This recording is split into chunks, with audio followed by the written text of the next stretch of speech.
ময়মনসিংহ ও গোপালগঞ্জে উদযাপিত হচ্ছে স্বাধীনতা দিবস। এ নিয়ে বিস্তারিত জানাতে আমাদের সাথে যুক্ত হচ্ছেন সহকর্মী ইলিয়াস আহমেদ ও গোপালগঞ্জ থেকে জাবিরুল ইসলাম। প্রথমেই চলে যাচ্ছি ময়মনসিংহে ইলিয়াসের কাছে। ইলিয়াস, ময়মনসিংহে কেমন দেখছেন স্বাধীনতা দিবসের আনুষ্ঠানিকতা এবং কি কি আয়োজন করা হচ্ছে, বিস্তারিত জানাবেন।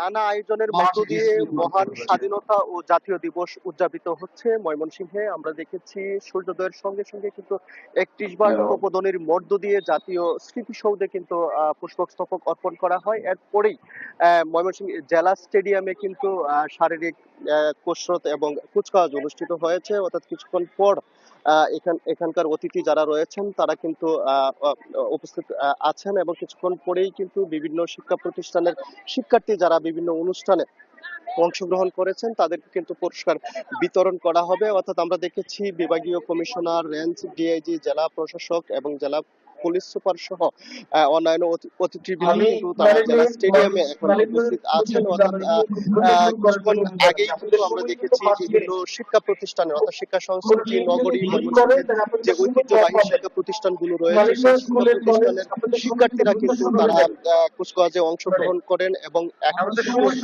শারীরিক যে কসরত সেটি কিন্তু অনুষ্ঠিত হবে। এরপর পরেই কিন্তু পুরস্কার বিতরণ করা হবে। এরপরে কিন্তু আমরা দেখেছি মহান মুক্তিযুদ্ধে অংশগ্রহণকারী বীর মুক্তিযোদ্ধাদের কিন্তু সংবর্ধনার অনুষ্ঠানের আয়োজন করা হয়েছে। এছাড়াও সারা দিন ব্যাপী কিন্তু নানা অনুষ্ঠানমালার আয়োজন করা হয়েছে। প্রীতি ফুটবল ম্যাচ রয়েছে, চিত্রাঙ্কন প্রতিযোগিতা রয়েছে। বলা যায় যে নানা আনুষ্ঠানিকতার মধ্য দিয়ে কিন্তু মহান স্বাধীনতা ও জাতীয় দিবস ময়মনসিংহে উদযাপিত হচ্ছে। আমরা দেখেছি এই দিবসটিকে কেন্দ্র করে কিন্তু প্রশাসন ছাড়াও কিন্তু সামাজিক সাংস্কৃতিক সংগঠনের উদ্যোগে কিন্তু এই অনুষ্ঠানগুলো কিন্তু অনুষ্ঠিত হচ্ছে। এখন কিন্তু বিভিন্ন শিক্ষা প্রতিষ্ঠানের যারা শিক্ষার্থী রয়েছেন তারা কিন্তু তাদের যে শারীরিক কসরত সেটি কিন্তু প্রশিক্ষণ সেটি কিন্তু মনোযোগ দিচ্ছে। তারা প্রদর্শন শেষে কিন্তু তাদের যে শারীরিক কসরত বিভিন্ন ইভেন্ট সেটি কিন্তু অনুষ্ঠিত হচ্ছে এবং অতিথি যারা রয়েছেন তারা কিন্তু সেটি উপভোগ করছেন এবং এরপর পরেই কিন্তু বিভিন্ন শিক্ষা প্রতিষ্ঠান থেকে যে শিক্ষার্থীরা অংশগ্রহণ করেছেন তাদেরকে কিন্তু পুরস্কারের আওতায় আনা হবে। অর্থাৎ অন্যান্য বছরে নেই এবছরও কিন্তু বিভিন্ন ইভেন্টে কিন্তু পুরস্কারের রয়েছে। অর্থাৎ শিক্ষার্থীরাও অনেকদিন ধরেই কিন্তু মহান স্বাধীনতা এবং জাতীয় দিবস উপলক্ষে তাদের যে প্রস্তুতি শিক্ষাঙ্গনে সেই প্রস্তুতি কিন্তু তারা নিয়েছেন এবং আমরা দেখেছি একেবারেই স্বাচ্ছন্দ্যভাবে কিন্তু সকাল থেকেই বিভিন্ন শিক্ষা প্রতিষ্ঠানের শিক্ষক শিক্ষার্থী সহ সাধারণ অভিভাবক যারা আছেন তারা কিন্তু এই অনুষ্ঠান স্থলে অর্থাৎ জেলা স্টেডিয়ামে কিন্তু তারা এসে উপস্থিত হয়েছেন এবং সেই অনুষ্ঠানে কিন্তু তারা নিজেরা পালন করার পাশাপাশি সবাই কিন্তু করছেন। বলা যায় যে নানা আনুষ্ঠানিকতার মধ্য দিয়ে কিন্তু মহান স্বাধীনতা এবং এবছর উদযাপিত হচ্ছে এবং ভিন্ন আঙ্গিকে কিন্তু সেই দিবসটি উদযাপিত হচ্ছে। এই ছিল আমার কাছে ময়মনসিংহ থেকে সর্বশেষ। আমরা এই বিষয়ে জানতে এখন চলে যাব গোপালগঞ্জ। সেখান থেকে যুক্ত হবেন আমাদের সহকর্মী জাবেরুল ইসলাম।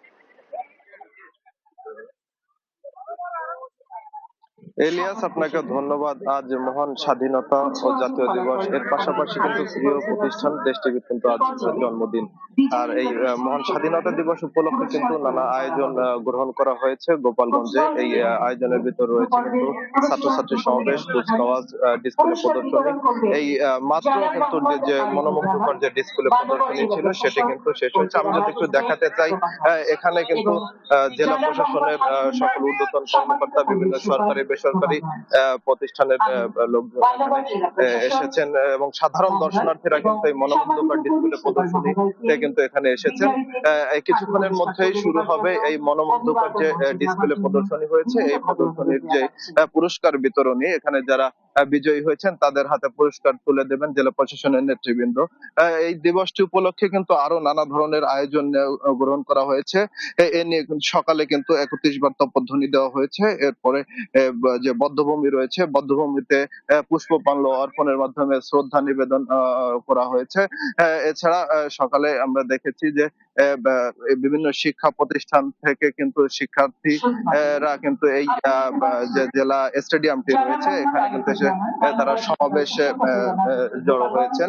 এছাড়া যদি আরেকটু বলতে চাই যে এই যে স্বাধীনতা দিবস এবং জাতীয় দিবস, এই দিবস উপলক্ষে কিন্তু শুধু গোপালগঞ্জ এই জেলা নয়, গোপালগঞ্জের যে অন্য যে 4টি যে উপজেলা রয়েছে, এই 4টি উপজেলায়ও কিন্তু নানা আয়োজনের মধ্য দিয়ে এই মহান স্বাধীনতা দিবস কিন্তু পালন করা হচ্ছে।